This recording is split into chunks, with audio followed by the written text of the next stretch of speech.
dan salam sejahtera. Saya Ranika dan ini TV PSSSK pada pagi hari ini. Saya berada di dataran Prima. Sempena program Ihya Ramadan. Mari kita lihat keadaan sekitar program pada hari ini. Marhaban ya Ramadan, marhaban ya Ramadan, marhaban ya Ramadan, marhaban ya Ramadan. Ramadan tiba, Ramadan tiba, Ramadan tiba. Marhaban ya Ramadan, marhaban ya Ramadan, marhaban ya Ramadan, marhaban ya Ramadan. Ramadan tiba semua bahagia, tua dan muda bersuka cita.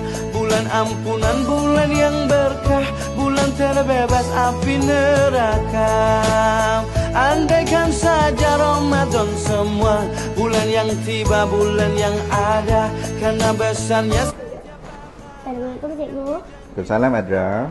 Cikgu boleh perkenalkan diri dengan jawatan? Okey, baik. Saya Cikgu Zawawi bin Husin, Guru Besar SK Parimahan. Boleh ceritakan sedikit tentang program tadi? Okey. Tadi kita telah meluncurkan program Ihya Ramadan bagi tahun 1447 Hijrah untuk peringkat sekolah kita. Oh, boleh saya tahu apa harapan Cikgu tentang program tadi? Baik, harapan Cikgu semoga objektif yang kita hendak capai dapat dilaksanakan melalui program-program yang telah kita rancang di sini.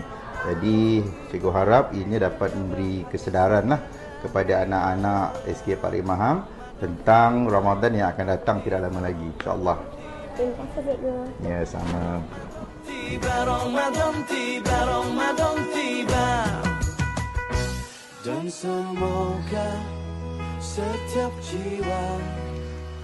Assalamualaikum Ustazah. Waalaikumsalam warahmatullahi wabarakatuh. Ustazah boleh perkenalkan diri dengan jawatan? Oh, Ustazah, nama Ustazah Fadlina binti Ismail.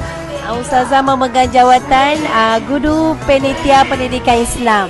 Ustazah boleh cerita tentang program hari ini? Okey, insya-Allah hari ini kita baru lepas melancarkan program Ihya Ramadan.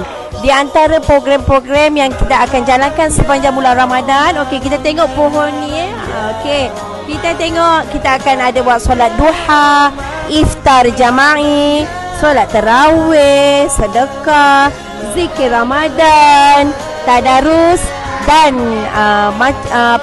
mewarna kad raya.